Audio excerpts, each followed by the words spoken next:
Hello everyone. आज हम class 12 business study में चैप्टर 8 कंट्रोलिंग नियंत्रण के बारे में पढ़ेंगे।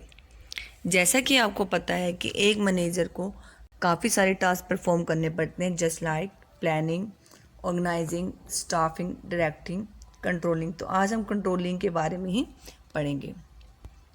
कंट्रोलिंग नियंत्रण।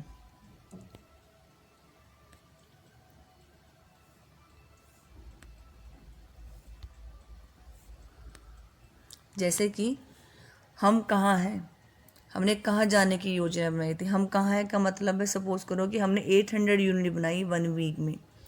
हमने कहाँ जाने की योजना बनाई थी। सपोज कीजिए आपने बनाने से पहले सोचा था 1 वीक में आप कितनी यूनिट बनाओगे, 1000 यूनिट बनाओगे। तो इन दोनों के बीच में डिफरेंस है -200 का। तो हम पटरी पे कैसे आ सकते हैं, करेक्टिव एक्शन। तो ये जो -200 का डिफरेंस है वो हम कम कैसे कर सकते हैं। जो हमारा प्लान था 1000 यूनिट और जो हमने बनाई 800 यूनिट, ठीक है, वो दोनों क्या हो जाए, करीब आ जाए। कंपेयर करते हैं जब उन्हें, तो ये 200 का जो विचलन आ रहा है, डेविएशन आ रहा है, डिफरेंस आ रहा है, वो नहीं आना चाहिए। नियंत्रण। नियंत्रण का अर्थ देख लेते हैं एक बारी, क्या होता है कंट्रोलिंग। नियंत्रण क्या होती है। नियंत्रण का अर्थ है वास्तविक परिणामों को इच्छित परिणामों के नज़दीक लाना। वास्तविक परिणाम, जैसे सपोज हमने अभी एग्जाम्पल लिया था 800 यूनिट बनाई, इच्छित परिणाम हमारा क्या था 1000 यूनिट। तो इन दोनों को क्या लाना, करीब लाना। मतलब जो 800 यूनिट है वो ना बन के हमारा जो परिमाप था, स्टैंडर्ड था, टारगेट था 1000 यूनिट का, जो हमने प्लान किया था, जो हमने सोचा था, उसके नज़दीक हो, मतलब 950 हो या 990 हो। नियंत्रण के अंतर्गत वास्तविक प्रगति का निर्धारित परिमापों के बीच में विचलन का पता लगाया जाता है। परिमाप क्या होते हैं, स्टैंडर्ड। प्लानिंग करना, जो हमने सोच लिया था पहले कि हम ये करेंगे, ठीक है। और विचलन क्या होता है, जो डिफरेंस आया कंपेयर करके, जो उनके बीच में अंतर आया। जैसे 200 का डिफरेंस आया था ना अभी, तो वो क्या चीज़ थी हमारी, विचलन था, डेविएशन था। और परिमाप क्या होते हैं, स्टैंडर्ड, जो हमने सोचा, और वास्तविक प्रगति जो हमने बनाया। तो इनके बीच में जो विचलन आए हैं 200 का, उसका पता लगाना। ये विचलन माइनस में भी हो सकता है और प्लस में हो सकता है। माइनस का मतलब है कम यूनिट बनी है आपकी, तो ये भी खतरनाक है। अगर ज़्यादा बन जाती है तभी भी खतरनाक है, क्योंकि अगर ज़्यादा बन जाती है इसका मतलब आपकी जो स्टैंडर्ड, जो आपने परिमाप बनाया था, वो गलत डिसाइड किया था। आपका लेवल ज़्यादा का है आपके ऑर्गेनाइजेशन में, प्रोडक्शन करने के लिए ज़्यादा संसाधन, लेकिन आप उनको फुली यूटिलाइज नहीं कर रहे हो, तभी तो +200 का आया। तो ना ही जो हम परिमाप डिसाइड करते हैं, ना ही वो ज़्यादा कम होने चाहिए, ना ही क्या होना चाहिए, ना ज़्यादा होना चाहिए कि हम उसे अचीव ही ना कर सकें। तो परिमाप क्या होते हैं, प्लान, स्टैंडर्ड, टारगेट, जहाँ हमने पहुँचना है। तो जो विचलन आए उनके कारणों की खोज की जाती है। ये विचलन क्यों आया है और इन्हें दूर करने के लिए भविष्य में ये सब चीज़ दोबारा ना हो। जो डिफरेंस आया -200 का या +200 का, वो ना आए, उसके लिए कोई ना कोई सुधारात्मक कार्रवाई की जाती है। तो क्या मतलब होता है नियंत्रण का, कि एक्चुअल परफॉर्मेंस और टारगेट जो हमने डिसाइड किए थे उनके बीच, उनको कंपेयर करना, उनके बीच में जो डिफरेंस आ रहा है, डेविएशन आ रहा है, उसको पता लगा के उसके कारणों की खोज करके कि विचलन क्यों आए हैं, तो इनको ठीक करने के लिए कोई ना कोई सुधारात्मक कार्रवाई करना। तो ये चीज़ क्या कहलाती है, कंट्रोलिंग कहलाती है। फिलिप कोटलर के अनुसार एक डेफिनेशन देख लेते हैं। नियंत्रण वह प्रक्रिया है जिसके द्वारा वास्तविक परिणामों को इच्छित परिणामों के निकट लाने का प्रयास किया जाता है।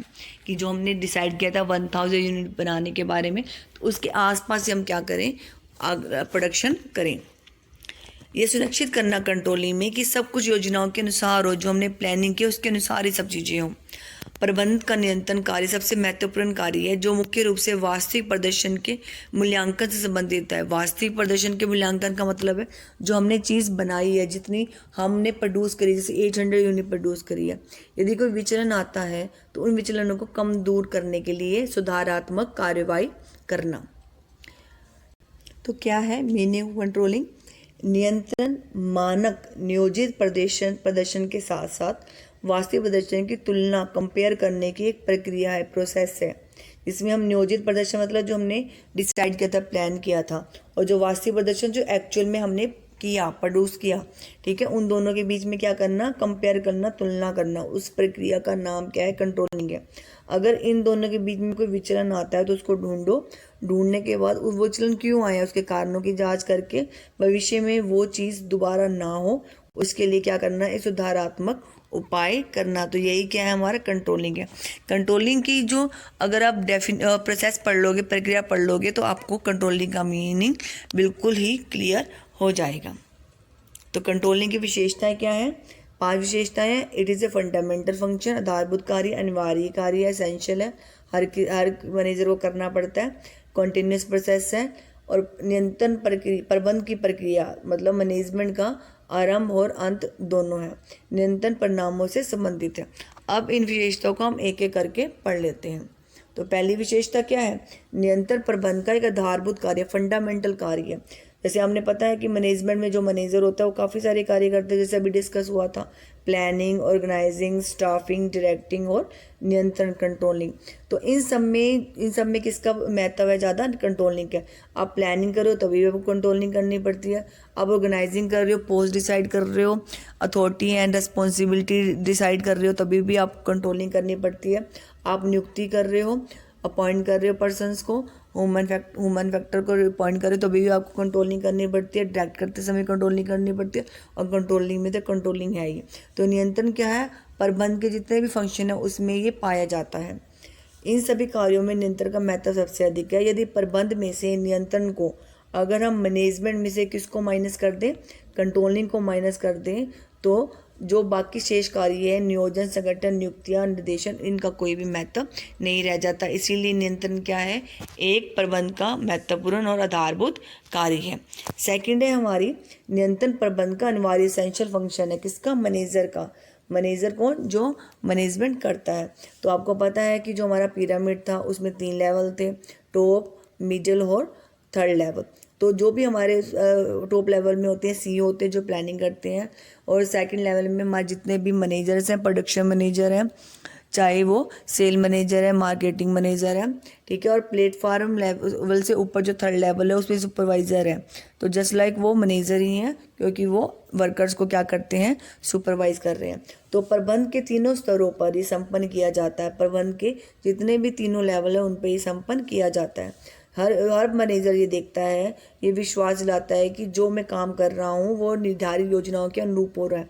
क्योंकि कंट्रोलिंग में क्या किया जाता है? सबसे पहले टारगेट डिसाइड किए जाते हैं, प्लानिंग ये डिसाइड की जाती है कि हमने कहाँ पहुँचना है, फिर हम उसके लिए काम करते हैं, फिर उसको मापते हैं कि हम कहाँ पहुँच चुके हैं, ठीक है। तो जो मैनेजमेंट के लेवल हैं, तीनों के तीनों लेवल, उन पे क्या किया जाता है? कंट्रोलिंग किया जाता है। तो हर मैनेजर का ये एसेंशियल वर्क है कि उसे क्या करना है? कंट्रोलिंग, नियंत्रण करना ही करना है। थर्ड देखते हैं हम, नियंत्रण क्या है? एक चलने वाली प्रक्रिया, कॉन्टिन्यूस प्रोसेस है, ठीक है, ये कभी नहीं रुकती। प्लानिंग के बाद ऑर्गेनाइजिंग के बाद स्टाफिंग, डायरेक्टिंग, कंट्रोलिंग, फिर दोबारा से क्या आ जाता है? प्लानिंग आ जाती है। तो नियंत्रण का अभिप्राय किसी एक ऐसी क्रिया से नहीं है जिसे केवल एक बार दोहराया जाता है, ठीक है, इसे लेके लंबे समय के बाद दोबारा रिपीट करेंगे, ऐसा नहीं है, बल्कि हर समय, हर लेवल पर, हर फंक्शन पर हमें कंट्रोलिंग की ज़रूरत होती है। हमें हर काम को देखना पड़ता है मैनेजर को कि काम जो डिसाइड किया गया था उसके अनुसार हो रहा है या नहीं हो रहा। प्लानिंग जो डिसाइड की गई थी, टारगेट जो डिसाइड किए गए थे उसके अनुसार काम हो रहा है या नहीं हो रहा। तो इसलिए ये क्या है? नियंत्रण चलने वाली प्रक्रिया। एक प्लान पूरा होता है तो फिर सेकेंड प्लान शुरू हो जाता है, ठीक है। तो नियंत्रण क्या है? एक कंटिन्यूस प्रोसेस है। नेक्स्ट है हमारा, नियंत्रण प्रक्रिया का आरंभ व अंत दोनों है। तो प्लानिंग, ठीक है, उसके बाद जो लास्ट फंक्शन होता है वो हमारा क्या है? कंट्रोलिंग है। तो प्लानिंग में भी किसका महत्वपूर्ण कार्य है? कंट्रोलिंग का। कंट्रोलिंग में तो कंट्रोलिंग है ही। तो प्लानिंग में हम टारगेट डिसाइड कर रहे हैं, उसी के अकॉर्डिंग हम काम कर रहे हैं। फिर कंट्रोलिंग में हम देखते हैं कि हमारे जो काम हो रहे हैं हमारे प्लानिंग के अनुरूप हो रहे हैं या नहीं। अगर नहीं हो रहे तो उनके बीच में जो डेविएशन आ रहा है, विचलन आ रहा है, उसको दूर करने के प्रयास किए जाते हैं। नेक्स्ट है हमारा, नियंत्रण परिणामों से संबंधित है। It is related to result. नियंत्रण का कार्य परिणामों से संबंध किससे है? रिजल्ट से है, क्योंकि जो हमारे रिजल्ट आते हैं उन्हीं के आधार पर हम अपनी प्रगति का मूल्यांकन करते हैं कि हम अपने टारगेट को अचीव कर पाए या नहीं कर पाए, ठीक है। जैसे हमने 800 यूनिट बनाई, हमने सोची क्या थी? 1000 यूनिट। तो हमारी प्रगति क्या है? 800 यूनिट पे रुकी हुई, मतलब हमारी प्रगति नहीं हुई, हम उसका मूल्यांकन कर रहे हैं। तो इनके बीच में जो डेविएशन आ रहा है, विचलन आ रहा है, उसको पता लगा लिया हमने, ठीक है। उसके लिए हम क्या करेंगे? सुधारात्मक कार्यवाही करेंगे कि ये फ्यूचर में ना हो। तो नियंत्रण क्या, किससे रिलेटेड है? रिजल्ट से रिलेटेड है। तो ये हमारे क्या थी? नियंत्रण की विशेषता है। तो अब हमने क्या करना है, नियंत्रण का महत्व पढ़ना। नियंत्रण के महत्व में संगठनात्मक लक्ष्यों को पूरा करना, परिणामों की शुद्धता को जांचना, संसाधनों का कुशलतम उपयोग करना, कर्मचारी अभिप्रेरणा में सुधार करना, व्यवस्था एवं अनुशासन सुनिश्चित करना, समन्वय में कोऑर्डिनेशन बनाने में हेल्प करना। तो कर लेते हैं इनको एक एक बारी। नियंत्रण का महत्व, तो फर्स्ट क्या है हमारा, जो संगठन के लक्ष्य उनको प्राप्त करना। संगठन के लक्ष्य क्या है, लाभ प्राप्ति, ऑर्गेनाइजेशन का सर्वाइव करना लंबे समय तक। ठीक है, तो संगठन के जो भी लक्ष्य हैं उनको प्राप्त करने के लिए ही कंट्रोलिंग की जाती है। जो भी हमने योजनाएं बनाई है, प्लानिंग बनाई है, प्लान्स बनाए हैं, उनकी निगरानी करने के, उनको ऑब्जर्व करने के लिए हम क्या करते हैं, कंट्रोलिंग प्रोसेस को इम्प्लीमेंट करते हैं। जो भी डेविएशन आ रहे हैं उनका पता लगा कर उनको ठीक करने का प्रयास करते हैं। ठीक है, इसीलिए ताकि जो हमने प्लानिंग डिसाइड की, जो एक्चुअल परफॉर्मेंस है उसके बीच में डिफरेंस क्या हो जाए, कम से कम हो जाए। ठीक है, इस प्रकार नियंत्रण उद्देश्य किसको प्राप्त करने में हमारी हेल्प करता है, जो हमारे संगठन के लक्ष्य हैं, लाभ प्राप्त करना, सर्वाइव करना, जो हमारे ऑर्गेनाइजेशन के रिसोर्सेज हैं उनका एफिशिएंट यूज़ हो। ठीक है, कम से कम वेस्टेज हो। नेक्स्ट है हमारा परिमापों की शुद्धता को जांचना। जैसे अभी मैंने आपको एग्जांपल दिया, हमने टारगेट कितना डिसाइड किया था, 1000 यूनिट का। ठीक है, उसके बाद हम सपोज कीजिए हमने जो प्रोडक्शन करी वो आ जाती है हमारी 1100 यूनिट। तो अब हमारा जो डेविएशन है वो प्लस में है 100 का। इसका मतलब जो हमारे स्टैंडर्ड थे वो गलत है। हमारे पास कैपेसिटी कितनी है, हमारा स्तर कितना है, हम कितनी चीज़ें प्रोड्यूस कर सकते हैं, 1100 या उससे ज़्यादा। ठीक है, लेकिन हमने कितनी प्रोड्यूस करी, 1000। इसका मतलब हम क्या चल रहे हैं, नीचे चल रहे हैं अपने लेवल के। ठीक है, हम कम प्रोड्यूस कर रहे हैं, जबकि हम इससे ज़्यादा भी प्रोड्यूस कर सकते हैं, 1000 से भी ज़्यादा प्रोड्यूस कर सकते हैं। तो हमारे जो स्टैंडर्ड थे वो क्या है, हमने गलत डिसाइड करे थे। तो जब कंट्रोलिंग करते हैं तो हम अपने स्टैंडर्ड को भी जांच लेते हैं कि हमारे जो स्टैंडर्ड है वो कहीं अधिक या कम तो नहीं है। और आवश्यकता पड़ती है तो हमें इसे क्या करना पड़ेगा, दोबारा से इनके जो हमारे स्टैंडर्ड्स हैं उनको डिसाइड करना पड़ेगा। नेक्स्ट है हमारा संसाधनों की कुशलता में कुशलता से उपयोग करना। जितने भी ऑर्गेनाइजेशन में संसाधन है, चाहे वो मैन है चाहे वो भौतिक संसाधन है, तो उनको हमने क्या करना है, उनका एफिशिएंट यूज़ करना है। एफिशिएंट यूज़ का मतलब, कुशलतम उपयोग का मतलब होता है कि वेस्टेज कम से कम हो, लागत कॉस्ट कम से कम आए। ठीक है, और प्रॉफिट क्या हो, सबसे ज़्यादा हो। किसी भी चीज़ को हम मैक्सिमाइज यूज़ कर सकें, उसकी कम से कम वेस्टेज करके, चाहे वो मैन्युफैक्चर है, चाहे वो हमारी मशीनें हैं, चाहे हमारा वो कच्चा माल है। तो हम ये देखते हैं कि नियंत्रण में कि हर चीज़ क्या हो, उसके ऊपर कंट्रोल रखते हैं कि वेस्टेज कम से कम हो। नियंत्रण मानवीय तथा भौतिक साधन होते हैं, उनकी कुशलता उपयोग को संभव बनाता है। नियंत्रण के अंतर्गत देखा जाता है कोई भी कर्मचारी कार्य में देरी ना करे, काम टाइम पे हो। ठीक है, और जितने भी हमारे सोर्सेज या रॉ मटेरियल है चाहे मशीनरी है, ठीक है, उनमें कोई वेस्टेज ना हो और उनकी बर्बादी को रोक सके। तो किस प्रकार संभव है, कंट्रोलिंग करके ही ये चीज़ संभव है। तो कंट्रोलिंग क्या करती है, हमारे सोर्सेज का उपयोग अच्छी तरह से करवाती है। नेक्स्ट है हमारा कर्मचारी अभिप्रेरणा में सुधार करना, इम्प्रूविंग एम्प्लॉय मोटिवेशन।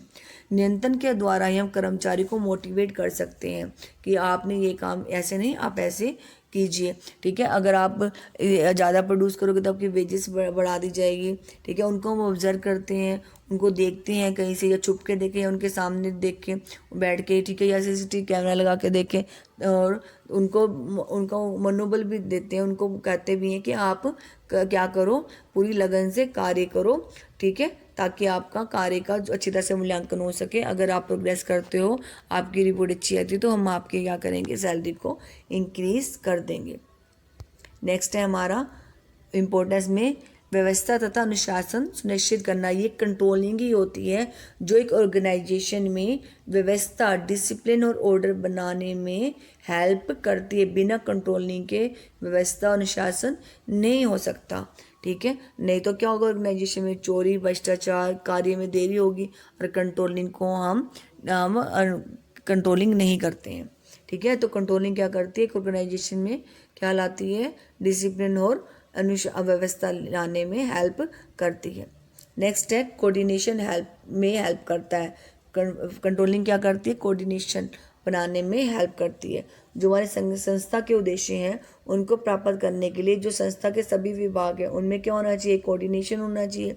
जैसे अगर सेल मैनेजमेंट ने डिसाइड किया कि हम इतनी चीज़ों को क्या करेंगे, सोल्ड आउट करेंगे, इससे हमारी क्या हो जाएगी, प्रॉफिट क्या हो जाएगा, मैक्सिमाइज हो जाएगा। लेकिन वो अपना उद्देश्य उनको बताते नहीं कि हमने 1 लाख यूनिट सेल करनी है, तो वो अगर वो प्रोडक्शन मैनेजर को बताएगा नहीं कि हमें आप 1 लाख यूनिट बना के दो, तो क्या प्रोडक्शन मैनेजर बना पाएगा? नहीं बना पाएगा ना, ठीक है, क्योंकि प्रोडक्शन मैनेजर को कच्चा माल भी लेना है, लेबर भी लगानी है, उनसे काम भी करवाना है, ठीक है। तो उनके बीच में कंट्रोलिंग क्या करती है, हेल्प करती है उनके बीच में कोऑर्डिनेशन बनाने में, ठीक है।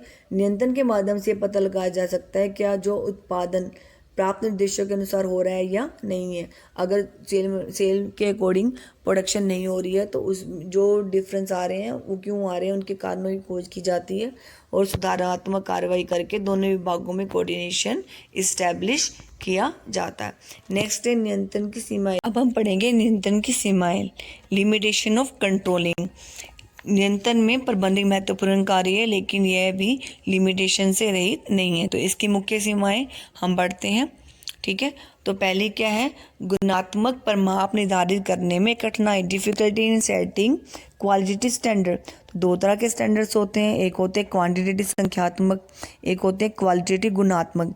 क्वांटिटेटिव मतलब संख्या में जिसको हम मापते हैं, जैसे 1000 यूनिट, 1 लाख यूनिट। संख्यात्मक जो स्टैंडर्ड्स होते हैं, परिमाप होते हैं, उन्हें तो हम आसानी से डिसाइड कर लेते हैं, निर्धारित कर लेते हैं। लेकिन जो गुणात्मक प्रकृति के होते हैं, गुणात्मक क्वालिटेटिव प्रकृति के होते हैं, नेचर के होते हैं, उनको मापना, उनका मेजरमेंट करना काफ़ी मुश्किल होता है, ठीक है। जैसे क्वालिटेटिव में सपोज करो आपने क्वालिटेटिव में क्या आ गया आपका, ठीक है, कर्मचारियों के मनोबल को मापना है कि मोटिवेट है या नहीं है। तो इसे मापने के लिए हमें क्या करना पड़ेगा, ठीक है, ये नंबर तो है नहीं, तो इसे हम क्या देखेंगे, अप्रत्यक्ष इनडायरेक्ट मेथड से मापेंगे। जैसे हमारे एम्प्लॉइज़ अगर एब्सेंट कम रहते हैं, ठीक है, अनुपस्थिति दर कम है, या श्रम परिवर्तन दर मतलब हमारे ऑर्गेनाइजेशन में छोड़ के नहीं जाते हैं, काफ़ी लंबे समय से रह रहे हैं, ठीक है, झगड़े क्या होते हैं, कम होते हैं, तो इसका मतलब हमारे कर्मचारी क्या है, हाईली मोटिवेटेड है, ठीक है। तो ये क्या है, हमारा गुणात्मक प्रकृति का माप, जो डिसाइड करने में, मेजरमेंट करने में क्या होता है, मुश्किल होता है। तो नियंत्रण की पहली लिमिटेशन क्या है कि जो क्वांटिटेटिव प्रकृति के चीज़ें होती हैं उनको तो हम आसानी से डिसाइड कर लेते हैं, मेजरमेंट भी कर लेते हैं उनकी, लेकिन जो क्वालिटेटिव प्रकृति के उनको मापना, उनको मेजरमेंट करना क्या होता है, मुश्किल होती है। नेक्स्ट है हमारा बाहरी तत्वों पर कोई नियंत्रण नहीं। बाहरी तत्वों पर मतलब जैसे पॉलिटिक्स नीतियाँ चेंज हो जाती हैं, एनवायरनमेंट पॉलिसी चेंज हो जाती हैं, ठीक है, फैशन चेंज हो जाता है, इन पे तो ऑर्गेनाइजेशन कंट्रोल नहीं कर सकता, संगठन इस पे क्या कर सकता है, नियंत्रण नहीं कर सकता। जो अंदर के हैं, ठीक है, जैसे एम्प्लॉइज़ हैं, ठीक है, उन पे तो हम कंट्रोल कर सकते हैं, जो मशीनें उन पे थोड़ा बहुत कंट्रोल कर सकते हैं। कच्चा माल जो एक ही डिपार्टमेंट से दूसरे डिपार्टमेंट जाना, उस पर कंट्रोल कर सकते हैं। लेकिन अगर कच्चा माल बाहर से अवेलेबल नहीं है, मार्केट में अवेलेबल नहीं है, ठीक है, कैरेक्टर देने को तैयार नहीं, तो आप उसके ऊपर कंट्रोल नहीं कर सकते। तो सेकंड लिमिटेशन क्या है कंट्रोलिंग की, no control over external factors. तो पूरा नियंत्रण कभी भी स्थापित नहीं हो सकता। थर्ड है हमारा कर्मचारियों द्वारा विरोध। अब कंट्रोलिंग करनी है तो अब वो क्या करना पड़ेगा, कर्मचारियों के लिए कोई ना कोई मेथड अपनाने पड़ेंगे, जैसे CCTV लगाना पड़ेगा, ठीक है। जो हमारा एनवायरनमेंट, आपको मैं कई बार पहले बता चुकी हूँ, डायनेमिक जो वातावरण में बिजनेस काम करता है वो डायनेमिक चेंज होता रहता है, ठीक है। लेकिन कर्मचारी क्या करते हैं, नवीन पद्धतियों का क्या करते हैं, हमेशा क्या करते हैं, रिसिस्ट करते हैं, उनको विरोध करते हैं, ठीक है। जैसे अगर कर्मचारियों की निगरानी करने के लिए CCTV कैमरा लगाया तो कर्मचारी क्या करेंगे, विरोध करेंगे या नहीं करेंगे। तो तीसरी लिमिटेशन क्या है, कर्मचारियों द्वारा विरोध। नेक्स्ट है हमारा महंगी प्रक्रिया। नियंत्रण जब कंट्रोलिंग करते हैं तो मेजरमेंट के लिए हम जो टेक्निक्स अपनाते हैं, टेक्निक्स या मेथड अपनाते हैं, वो क्या होती हैं, काफ़ी महंगी होती हैं। जैसे सपोज करो आपने कंट्रोलिंग के लिए, ऑब्जर्व करने के लिए एक पर्सन को रखा, तो आपको उसको सैलरी देनी पड़ेगी, या आप स्टैटिकल टूल यूज़ कर रहे हो मेजरमेंट के लिए, ठीक है, तो आपको काफ़ी पैसे खर्च करने पड़ेंगे। अगर आप CCTV कैमरे ही लगा रहे हो अभी देखो, तो आपको क्या करने पड़ेंगे, पैसे खर्च करने पड़ेंगे। तो जो बड़ी बड़ी संस्थाएँ होती हैं वो तो खर्चा सहन कर लेती है, लेकिन छोटी संस्थाएँ होती हैं, ऑर्गेनाइजेशन होते हैं, वो इतना खर्चा सहन नहीं करते। तो कंट्रोलिंग जहाँ बड़ी बड़ी संस्थाएं होती हैं उनके लिए उपयोगी है, लेकिन छोटी छोटी संस्थाओं के लिए ठीक है ये कॉस्टली अफेयर बन जाता है। तो प्रबंधकों को चाहिए, मैनेजर्स को चाहिए कि वो ऐसी कंट्रोलिंग सिस्टम लागू करे जिससे क्या हो सके, लाभ ज़्यादा प्राप्त हो सके और कॉस्ट क्या हो कम से कम हो। तो ये हमारी थी limitation of controlling. Thank you very